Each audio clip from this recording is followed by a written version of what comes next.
Really happy with the day. Thought we practiced very well. We had an extended Monday, did some more things with it, but liked the whole attitude, tempo. Execution was a really good day for being off a couple days. Was very proud of that. Timing, rhythm was really good. So they worked hard in the days they were off on their own a little bit and getting that done. So very proud, and just got 5 more to go here and take care of the business. Questions? As far as just everybody getting to where they need to be, anything new on the injury front? Is everybody kind of settled? No, everybody should be settled. I mean, everybody's should be relatively healthy. And Derwin is for sure not playing. No.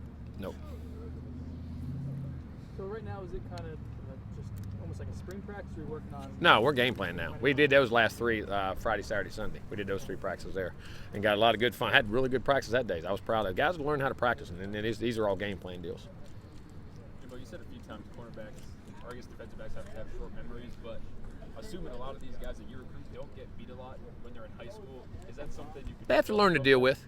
They have to learn to deal with that. I mean, that's part. I mean, the other guys, when you start in these higher levels, occasionally you're going to get beat. You're going to give up plays, and you got to have a short memory, but you also got to understand what you did wrong and not let it.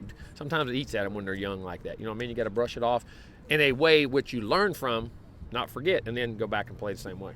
Both the quarterbacks in this game haven't thrown a ton of interceptions this year. Is there anything you would change defensively to try to force a quarterback? Well, what you change, good quarterbacks know where you're not, and they read coverages. I mean, you have good systems. Guys understand what they're doing. You know what I'm saying? And no matter what you change, you give different wrinkles. I mean, you game plan everybody. I mean, you're going to do that. But good quarterbacks, there's a system, and it's not just, even though your changes, there's usually rules for those changes too. So again, it gets back to, usually when you have interceptions, it's guys that are covered very tightly, making good plays, or a lot of pressure, making guys the ball come out early. Hitting guys where it's been thrown, those types of things that usually cause most of the time. Jimbo, with these extra practices, how much does it help the younger players? Well, it helps them a lot. It's another spring practice. 15 more times to get out here and play, and the more reps you get, the better you get. I mean, it's a great learning tool for them. Jimbo, you guys have been one of the top schools in the nation with sacks, and I saw last night some of the players were kind of just poking fun at some quotes that Brad Lyons says, like to them in meetings and stuff like that. How much of an impact can you say that he's had? Oh, he's had a great impact. Brad's an outstanding defense and one of the best in the business. I mean, he always has been. And you go and not just because of here, but you look at his history over time and the guys he's coached and the results in which they've got. That's why we hired him. We think he's an outstanding coach, and they believe in him, and they know that if they listen to him, good things are going to happen to him. I know DeMarcus has had this drive to see this season. How have you seen him kind of pass on things to Brian Burns and Josh Sweat? Well, I mean, by example, by how he works and how he practices with his attitude no matter what, but then also in the film room and off the film and in the individual meetings and all the things he does, just teaching those guys. You know what I'm saying? He is excellent at all that. How's Josh doing? How's Josh doing? Josh? Sweat? Oh, doing fine. He's doing good, yes. Malik Henry's dad confirmed that he's going to be transferring out of the program.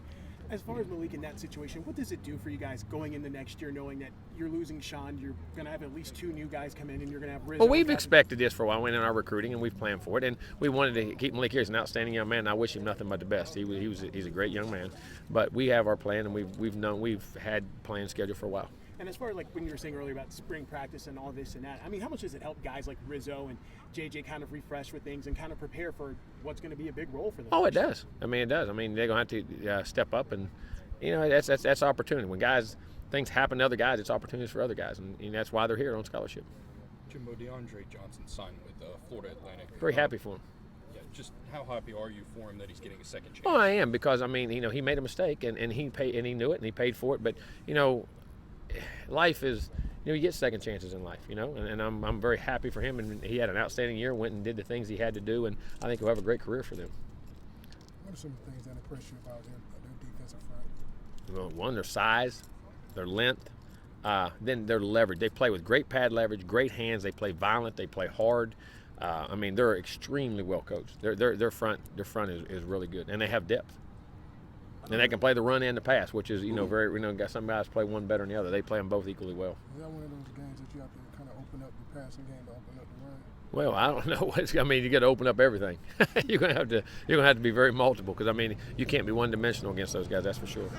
Jimbo, is there any interest? I guess I know depending on the bowl game, seeing how it turns out, would there be any interest probably from you on playing Michigan in future seasons? Oh, I don't know. I don't know. I mean, you make schedules ahead of time based on things. Our schedules is pretty well laid out for a while. What's the latest with Wilson in his situation? No, and he'd been internally. It was just a mistake in which he made, which is, listen, we don't look at it at anything minor, but at the same time, it was nothing that he did intentionally or with any ill intent. And Wilson's one of the best guys we've had on this team. He's one of the most responsible young men, and he made a mistake on communication there, and we address it internally and then move on. But will he be expected to play? Oh, yes. Okay, he'll play. Yes. Jimbo, I know the school issued something earlier today, but with WikiLeaks and everything, have you seen anything as crazy as that in all your years of coaching? Yes. I'll just say that. Yes, I have seen it. What are some of the things that Jabril Peppers he impressed you with? Jabril is a complete player. I mean, the multiplicity of things he does, whether he's a nickel like a linebacker, he can play safety, he can go out and cover you like a corner if he wants to. He's physical, he tackles in space, ball skills are really good, but he's a tremendous returner in space, and when they put him back there, he's a natural runner with the ball. I mean, he is a complete football player, really is. Jimbo, with USF getting Charlie and FAU getting Lane Kiffin, just what do you think about the state of Florida as far as FBS schools and all the head Oh, they got excellent coaches. I mean, those guys are all good coaches, and you want to be in a state. These are all good schools. They have a chance to win. You got a state full of a lot of players. I mean, they'll do well.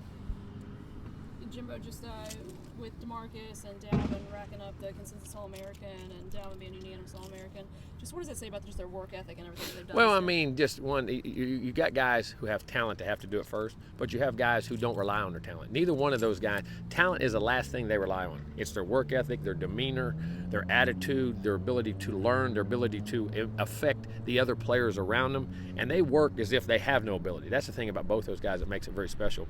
And then when you have that kind of work ethic with ability like they have, then you have the All-Americans in which you want. And I mean, they're just outstanding young men and very proud of their Florida State. They represent us very well. We're good? Thank y'all. You have a good evening.